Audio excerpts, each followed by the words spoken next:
Hello everyone, welcome to my channel શ્રદ્ધાસ Gita challenge day 65 અધ્યાય 2 શ્લોક નંબર 18. શ્લોક નંબર 18 આ રીતે છે. અંતવંત ઇમે દેહા નિત્યસ્યોક્તા શરીરિણઃ અનાશીનો પ્રમેયસ્ય તસ્માદ્યુધ્યસ્વ ભારત. આ શ્લોકનો અર્થ આ રીતે છે. અંતવંત એટલે નાશવંત, ઈમે આ બધા, દેહા શરીર, અંતવંત ઇમે દેહા ત્યસ્ય યોક્તા,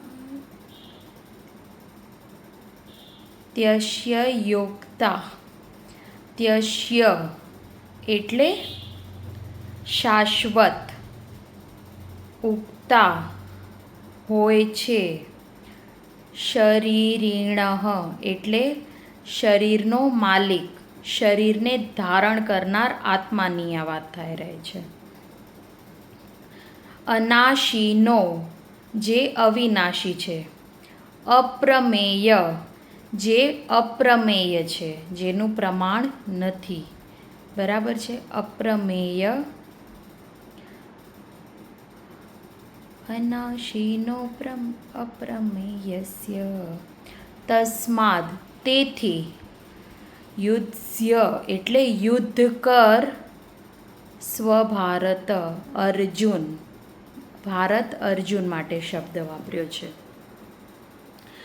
આ શ્લોકમાં ભગવાન અર્જુનને કહી રહ્યા છે કે અવિનાશી આત્માને કોઈ મારી શકે એમ નથી અને શરીર તો નાશવંત છે. આ નાશવંત શરીરમાં રહેલા અવિનાશી, શાશ્વત અને અપ્રમેય આત્માને કોઈ મારી શકે એમ નથી, માટે અર્જુન તું યુદ્ધ કર. બરાબર છે. હવે આ શ્લોકમાં ભગવાને બે પાર્ટમાં આપણા શરીરને અને આત્માને ડિવાઈડ કર્યા છે. પહેલાં એમને શબ્દ વાપર્યો છે અંતવંત ઇમે દેહા એટલે નાશવંત શરીર છે. આપણું શરીર નાશવંત છે. આપણને ખબર છે આપણું શરીર 5 મહાભૂત તત્વથી બનેલું છે. જળ, વાયુ, અગ્નિ, આકાશ અને પૃથ્વી. બરાબર છે. આ શરીર આપણું 5 મહાભૂતો તત્વથી બનેલું છે. જે શરીર જન્મથી લઈ, વૃદ્ધિથી લઈ, ક્ષીણ થવાથી લઈને મૃત્યુ સુધીનો પ્રવાસ કરે છે અને છેવટે આ 5 મહાભૂત તત્વમાં જ આપણું શરીર ભળી જાય છે. એટલે આપણું શરીર નાશવંત છે, પરંતુ એની અંદર રહેલો આત્મા એ અવિનાશી છે. એને કોઈ જ વ્યક્તિ મારી શકતું નથી. બરાબર છે. એ શાશ્વત છે, એ અપ્રમેય છે, એ અવિનાશી છે. એટલે અર્જુન તું યુદ્ધ કર. બરાબર છે. બીજા પાઠમાં ભગવાને શું કહ્યું? આ શરીરને ધારણ કરનાર જે આત્મા છે એ પોતે અવિનાશી છે. બરાબર છે. આવું એમને કહ્યું છે. બરાબર છે. એટલે તું ખોટો શોક કરી રહ્યો છે. અર્જુન આપણને ખબર છે કે એ રડી રહ્યો છે કે હું મારા ગુરુજનોને કે મારા મહાપિતાને કઈ રીતે મારું. તો ભગવાને એનો આ જે શંકા છે એને દૂર કરી છે કે એમને સમજાવ્યું છે અસત્યનો હંમેશા નાશ થાય છે. અસત્ય એટલે આપણું શરીર નાશ થવાનું જ છે. બરાબર છે. એ ગમે ત્યારે પણ એ જન્મ્યો છે એટલે એનો નાશ છે, એટલે અસત્યનો નાશ નક્કી જ છે. સત્યને કોઈ મારી શકતું નથી, એટલે તારી એ લોકોની આત્માને કોઈ મારી શકતું નથી. એટલે તું સામેવાળા માટે જે રડી રહ્યો છે એ કેવું કહેવામાં આવશે કે જેમ માણસ જૂના કપડાં બદલતો હોય અને રડવું આવે એના જેવી વાત તું કરી રહ્યો છે. આવું ભગવાન અર્જુનને આ શ્લોકમાં સમજાવી રહ્યું છે. પછી બીજું શું કહ્યું છે કે આપણો આત્મા અવિનાશી છે, અપ્રમેય છે. બરાબર છે. અપ્રમેય એટલે શું? કે જેનું પ્રમાણ નથી. બરાબર છે. આપણે જે પણ કોઈ પણ વસ્તુ દુનિયામાં જોઈએ છીએ તો એના માટે આંખ જોઈએ અથવા તો માપવા માટે સાધનો જોઈએ, પરંતુ આત્મા અપ્રમેય છે. એને કોઈ જોઈ શકતું નથી, એને કોઈ માપી શકતું નથી કે કોઈ જાણી શકતું નથી. કોઈ પણ રીતે, વૈજ્ઞાનિક રીતે, જોવાની રીતે, કોઈ પણ રીતે આપણે સાબિત નથી કરી શકતા કે આત્મા દેખાય છે આપણને કે અસ્તિત્વમાં છે. એ અપ્રમેય છે. એને માત્ર કોણ જાણી શકે? પોતાની અંદર આપણે જ જાણી શકીએ છીએ. આપણે ધ્યાન યોગથી આપણે આપણા આત્માને આપણી ભીતર જોઈને આપણે એને જાણી શકીએ છીએ. એટલે એ અપ્રમેય છે, એનું કોઈ પ્રમાણ નથી.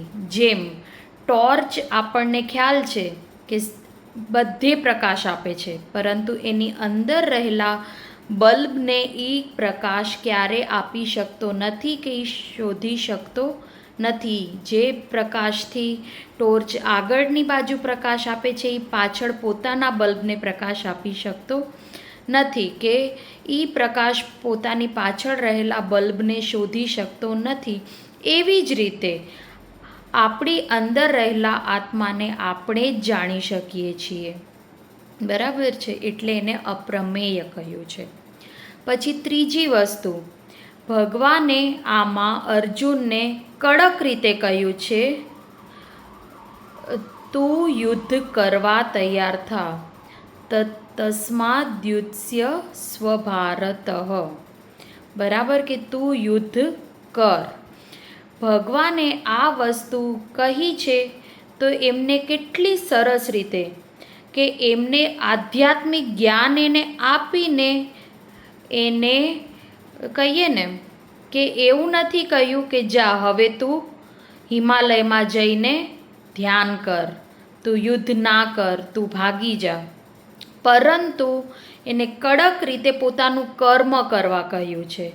અકર્મણ્ય કરવા કે પોતાના કર્તવ્યથી ભાગવા બિલકુલ નથી કહ્યું, આટલું આધ્યાત્મિક જ્ઞાન આપીને, પરંતુ પોતાનું કર્મ કરવા માટે એમને કડક રીતે એને કહ્યું છે. એટલે આ વાત આપણા માટે બહુ મહત્ત્વની છે.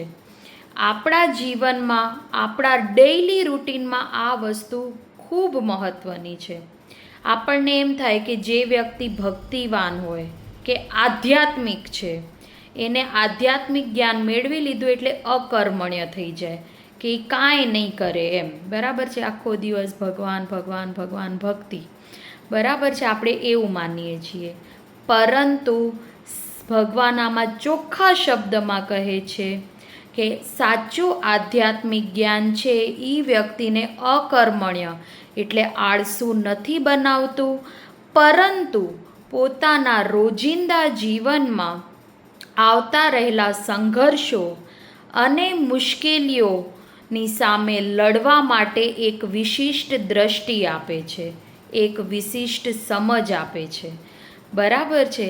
એટલે ભગવાને એને આળસ નથી કરવાનું કહ્યું, એને યુદ્ધ લડવા માટે, કે મેં તને આટલું જ્ઞાન આપ્યું છે તો તું આ જ્ઞાન જાણીને બેસીશ નહીં, પરંતુ તારે યુદ્ધ કરવાનું છે. બરાબર છે. એટલે આત્મા અપ્રમેય છે, અવિનાશી છે. આપણી બુદ્ધિ એ આત્માને જાણવા માટે સીમિત છે. બરાબર છે. અને આ શ્લોક આપણને પણ એ જ શીખવાડી જાય છે કે આપણામાં આધ્યાત્મિક જ્ઞાન આવે તો એ આપણી પ્રવૃત્તિ માટે એક અલગ દૃષ્ટિકોણથી કામ કરવા માટે આપણને પ્રેરિત કરે છે. તો તમને આ શ્લોક કેવો લાગ્યો? જો ગમ્યો હોય તો ચોક્કસ મારા ચેનલને લાઈક કરો. Thank you.